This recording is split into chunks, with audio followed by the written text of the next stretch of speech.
Сайн байцгаана хүүхдүүдээ 12-ын 7-гийн 2 тамга тэмдгийн бичээс асинхрон хичээл. Хичээлийн зорилго маань тамга тэмдгийн бичээсийг уншиж Монгол албан цагтлын уламжлалт бичгийн соёлыг ойлгох гэсэн зорилгыг биелүүлэх нэ. Албан бичиг гэж юу вэ? Аливаа албан харилцаанд зайлшгүй хэрэглэж байгаа зохих бүрдлүүд бүхий баримтжуулсан мэдээлэл буюу баримт өчгүүдийг албан бичиг гэдэг. За өөрөөр хэлбэл албан бичиг маань байгууллага, албан тушаалтнууд, хувь хүмүүсийн хооронд албан ёсны мэдээлэл дамжуулах зорилгоор бичсэн баримт бичиг юм аа. За албан бичгийн найруулгын онцлог гэх юм бол товч тодорхой оновчтой, ойлгомжтой, энгийн, итгэл үнэмшил төрөл зүйлсийн онцлогоор өөр өөр найруулгатай байна. Тогтоосон тодорхой загварт хэлбэртэй, шөлөөт бус найруулгатай, үнэн зөв байх нь чухлаа. Албан бичгийн найруулгын хэл зүйн онцлог гэхээр энэ дээр бид нар үгийн сангийн онцлог, найруулга зүйн онцлог, өгүүлбэр зүйн онцлогийг авч үзнэ. Үгийн сангийн онцлог гэдэг маань итэвхтэй үг, үгийн тоо харьцангуй сөөн тавтагт үгийн тоолон, за мэргэжлийн үгнэр томьёо, бүх нийтээр хэрэглэдэг үг, гадаад үг, нутгийн аялгауны үг хэрэглэхгүй, за үг шууд утгаараа салаа утгыг хэрэглэдэг бай.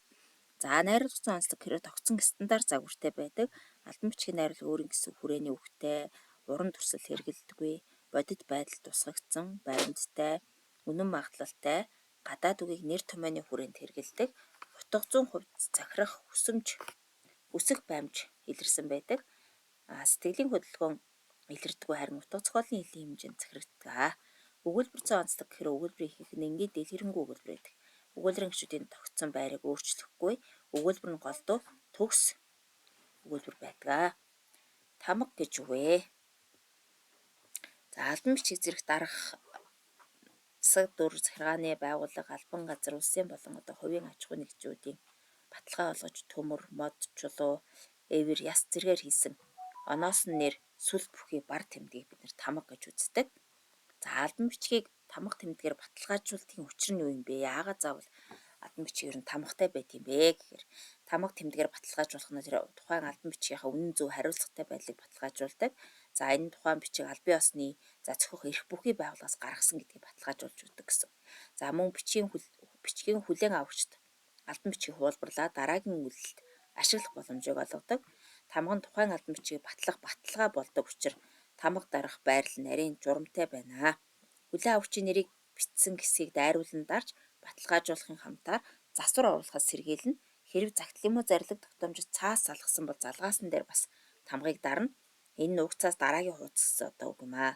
За албан бичгийн төгсгөлтөнд дарна. Энэ бол хүчин төгөлдөр болгож байгаа гол баталгаа нь болдог байна.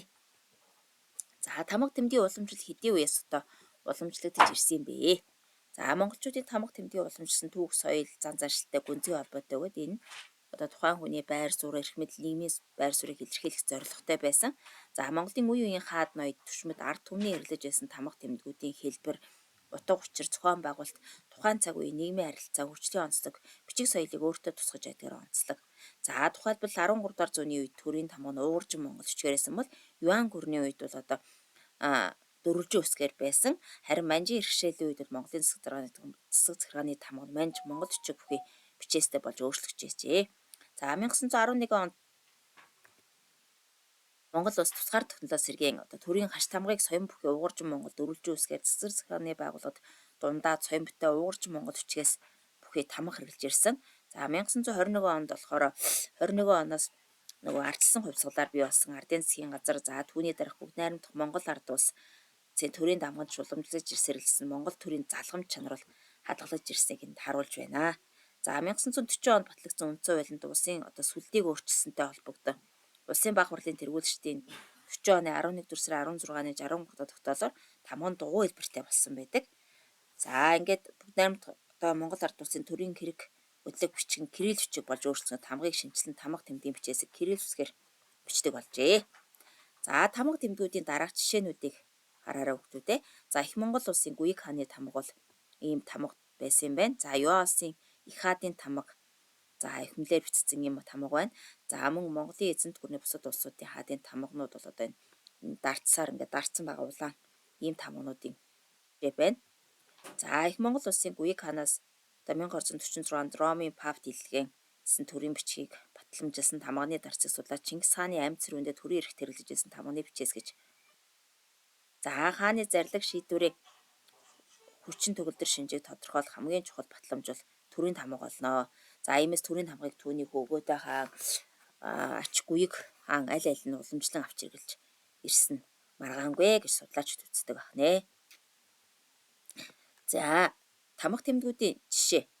За энэ халахын зай бандад нутагтын шав нарыг захирах тамга. За дөрвдийн баруун гарын үнэн зоригт хааны тамга. За мөнгөн цуу цуурхтай хамар хийгээр хүрээсэн мөнгөн тав алт мөнгөн тоногтой тамганы хайрцаг егзүр ачид бан бадарсан эрдэн мэргэн хамб утгтын мөнгөн тамга гэх мэт одоо эдний тамгуудын маань бичээсэн дээр одоо энэ хэний ямар тамга байдаг нь бичээстэй байдаг. За тухайн тамгыг бол одоо үндэсний уугаржин бичгээр ихэнх нь бичсэн харагдаж байна. За дараачихын зарилгаар зарсан Монгол улсын элчин сайдын тамга 1912 онд хэрэглэжсэн тамга байна. За зарилгаар өргөмжилсөн шашныг мандуулах амьтныг жаргуулагч аврал итгэл хамгаалагч хамгийн айлтгах шоройн чанман очир тарж явсан тамбал амын тамга гэд 1912 онд бас ийм тамгатай байсан байна. За нийслэл хүрээний голын чойчин шахусны сүмийн хуурга тушаалтныг захирах тамга 1915 онд ийм тамга хэрэгжилжээ. За Монгол улсын ардын засгийн газрын бүрэн эрх барих төлөөлөгчийн тамга 1921 онд хэрэгжилжсэн тамга байна. За ингээд бүгдээрээ өнөөдрийн хичээл маань ингээд аасахрын хичээл болж байна. За тэгэхээр сурагчийн бие даах хичээлийг би бишин линкээр оруулчихна. Энийг хүүхдүүдээ үзэж судлаарай. За тэг хичээлийн дараах сорилыг ажиллана. За хичээлийн дараах сорилыг ажиллахдаа юуг анхаарах вэ гэхээр тамга тэмдгийн бичээс уншихтаа анхаарахтаа бид нар тамга тэмдгийн талаар хичээлийг сайтар ойлгоцсон байх ёстой. Тамга тэмдгийн бичээс утгаснаа. За тухайн үеийн улс төр нийгмийн байдал бичээ соёлын түүхийг илэрхийлвэл ямар үед хэний захиалгаар ямар зорилгоор тамга тэмдгийг ашигласан болохыг тодруулах хэрэгтэй. Тамга тэмдгийн бичээс өдөр агшихаа битгсэн видеог үзээд за монголчуудын тамга тэмдгийн уламжлалын тухай биедаан уншиж одоо биедаан унших хичээлийг хийж гүйцэтгээд тэмдэглэл хөтлөөд багш руугаа илгээнэ. За асинхрон хичээлээр олж авсан мэдлэгээ ашиглаад сорилыг хийж гүйцэтгээд за биедаалтын оноогоо аваарэ.